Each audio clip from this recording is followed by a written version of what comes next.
Hello, everyone. So, are you guys looking to learn UI UX designing that you can design your own web page or your own mobile application? So, this tutorial is perfectly good for you. So, this is a tutorial on the software called Figma where you can do UI UX designing, and many of the professionals they also use this kind of application.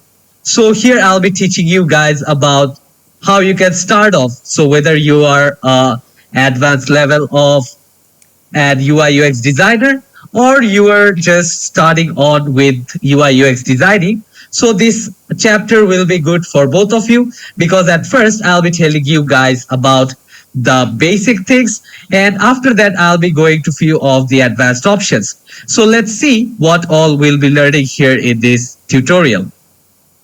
So first, I'll be introducing you guys to Figma or what that application is, how this actually works, and what all we can do here. Okay.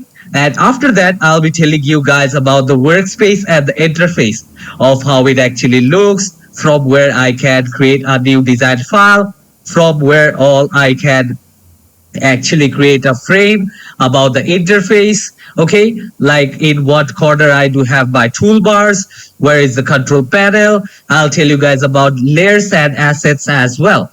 And next I'll be telling you guys about all the basic tools which I have in Figma. Okay, which includes the selection and the move tool, how you can scale up, how you can write a text, and also creating frames and also creating shapes. And after that, I'll be telling you guys how you can create more than one pages in the same project. Okay, so how you can actually work on those pages and how you can copy paste content of from one page to another. I'll be telling you guys all the usage of pages in this particular class and also about the presets. After that, I'll be showing you guys how you can do prototyping in Figma. So this is one of the important class where you guys will be able to move around your slides. Suppose you have 5 slides with tapping. You guys can select those buttons. If I click on that one, it will go to that page. So I'll be telling you guys about prototyping. And after that, I'll be telling you how you can ease down the option and also about prototype animation. Suppose if you do have a particular image or a symbol in your content or your page, how you can prototype that it will come slowly or it will just drop down. I'll be selecting a particular object in the frame and showing you guys how you can prototype.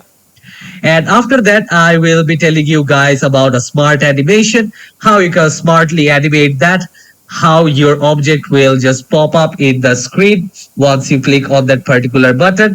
This is also a part of prototyping. And after that, I'll be telling you guys what is the usefulness of sharing, like how you can actually share your work with your client or with the team members using your email or using the link. And once you guys are working together in the same file, I'll also show you how you can add comment and how useful this is while working together, as Figma is known as a live editing software. Okay. So after that, I'll be telling you guys about the columns and grids, how you can create different sizes of column, how you can change the column gutter and different number of column in a frame. And also about the grid, what type of grid size should we use and what the professionals they use. I'll be telling you guys about that. And next, I'll be jumping on to the color inspiration or the whole color options. Okay, so I'll tell you guys about few of the websites from where you can get your color inspirations, and you can copy those using the eyedropper tool. And I'll also show you guys how you can make your own color palette. And after that, I'll be showing you guys how you can create your own gradient and also save your different type of color styles that you can use in that same project in different pages. Okay. And I'll also be telling you guys how you can use image in Figma. So first, I'll be showing you guys the basic of how you can actually bring down that image with Control plus Shift plus K. This is the shortcut key. And after that, I'll be showing you how you can mask your image. Suppose you have two layers, and from there how you can mask the top layer that your down layer is visible. I'll be showing you guys how to do cropping to fit your image properly. And also in our Figma application, there is a thing called plugins where you can save and it is easily accessible. So I'll be adding some free image options in your plugins. And after that, I'll tell you guys about components and effects. So component is basically used to create buttons or any animation which we want to save and use in different pages of my particular project. And tell you guys about the four basic effects which are there: the drop shadow, inner shadow, how we can change the color in that, and how we can actually work using effects. I can put a different set of image and I can also set them according to my need. And lastly, the last thing I'll be telling you guys after working on that image, how you can export those images in your system. Or if you want to upload it to your drive, how you can upload it after you save it on your system. I'll be telling you guys about all these things. And during this tutorial, if you guys have any kind of problem, if you're not understanding any part, you guys can always ask me, and I'm always available for you guys to help you out with this. So hope to see you all in the tutorial.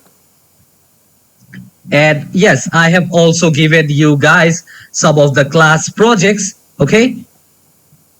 So I do have the options or the class project which you guys will be doing. So here, first you need to create your own color palette. So here in this tutorial, I have showed you guys by creating color palette and what is the easiest way to create on your own. And I have told you guys about few of the websites. You guys can take some idea from the website as well as from my tutorial. And also if you want to go to the community, community option, like the Figma community, you can go and do that there. Okay. And after that, I also want you guys to make your own design and make different frames. After that, prototype those frames and at least use 3 to 4 frames and prototype those. And after that, the last class project, you should create your own gradient at least using 5 colors. Okay. So minimum should be 5 colors in your gradient.